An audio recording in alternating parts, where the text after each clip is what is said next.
প্রতিটা মেয়েরই স্বপ্ন থাকে সে একদিন বউ সাজবে, আর সেই স্বপ্ন আমার বহুবার পূরণ হয়ে গিয়েছে আলহামদুলিল্লাহ। আর আমি বউ সেজে এইরকম ড্রেসে কোথায় গেলাম সেটাই তোমাদের সঙ্গে শেয়ার করব আজকে। তো হ্যালো এভরিওয়ান, সবাই কেমন আছো? আশা করি সবাই অনেক ভালো আছো, আল্লাহর রহমতে আমিও অনেক ভালো আছি। তো আমি চলে আসলাম গ্ল্যামিফি লুক বাই মায়াতে। এখানে আমি এর আগেও 2বার বউ সাজছি, এটা আমার 3rd টাইম হবে। আর এই লুকটাও তোমরা অলরেডি দেখে ফেলছো, তোমরা অনেক ভালো রেসপন্স করছো। তোমাদের সবার কাছে কেমন লাগছে অবশ্যই জানাবা। তো যাই হোক, আমরা কথা বলতে বলতে এখানে মেকআপ লুক কমপ্লিট হয়ে গেছিল। দেন হচ্ছে আমরা লাঞ্চে ব্রেক নিয়ে নেই, তারপরে আমার আবার মেকআপ করা স্টার্ট হয়ে যায়। আর তোমরা তো সবাই জানোই বেজ মেকআপ কিভাবে করে এন্ড আই লুক কিভাবে করে। সো আমি আর এত টিউটোরিয়াল তোমাদেরকে দেখাইলাম না, এবার আমি ফাইনাল লুকটা তোমাদের সঙ্গে শেয়ার করি। যদিও এটা আমার ফাইনাল লুক না, কজ আমার জুয়েলারি পরানো বাকি আছে, দেন হচ্ছে আমার নিচের পার্টটা পরানো বাকি আছে, এগুলো আনকমপ্লিটই রয়ে গেল। এবার আমরা চলে যাব স্টুডিওর উদ্দেশ্যে। স্টুডিওতে যাওয়ার আগে আমার হেয়ারটা কমপ্লিট করে নিল,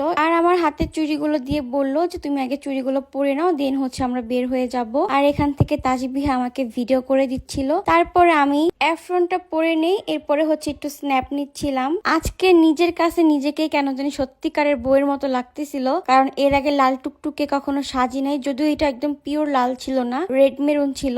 আর আপনারা বিশ্বাস করবেন না, আমি এই লুক নিয়ে যখন বাহিরে বের হয়েছি মানুষ এমন ভাবে আমার দিকে তাকায়া ছিল যে আমি মনে হয় বিয়ের থেকে পলায় আসছি, মানে এরকম একটা পরিস্থিতি তৈরি হয়ে গিয়েছিল। পরে আমি ভাবলাম যে থাকগা, মানুষের যা ভাবার ভাবুক, তাতে আমার কি, আমি একটু ভিডিও করি। পরে আমি গাড়ির মধ্যে বসে বসে একটু ভিডিও করতেছিলাম, আর তাজবিহাকে বলতেছিলাম যে আজকে কিন্তু সত্যি সত্যি আমার বিয়ে। তো তাজবিহা হাসতেছিল আর বলতেছিল যে হ্যাঁ, বর ছাড়া বিয়ে। তো এই তো গল্প করতে করতে চলে আসলাম আমরা স্টুডিওতে এসে আমি আগে লেহেঙ্গাটা পরে নিলাম, আর এই সাইড থেকে হচ্ছে আমার দোপাট্টা যা যা আছে আর কি, এগুলো সবকিছু সেট করে দিচ্ছিল।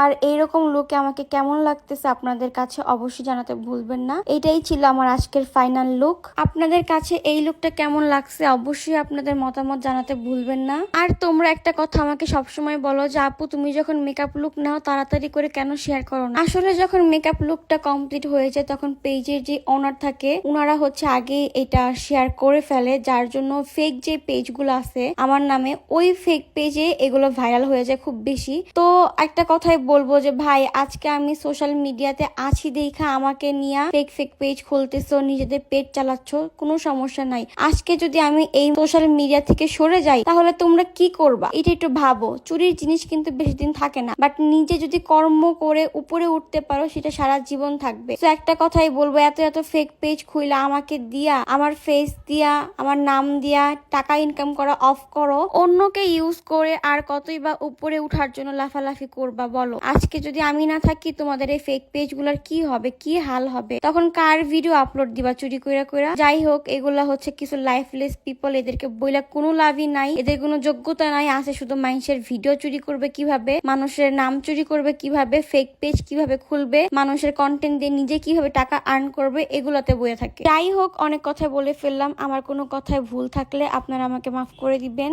আমার ভালোবাসার মানুষদের জন্য অনেক অনেক শুভকামনা এবং দোয়া রইল। আজকের ভিডিও এই পর্যন্তই। আল্লাহ হাফেজ।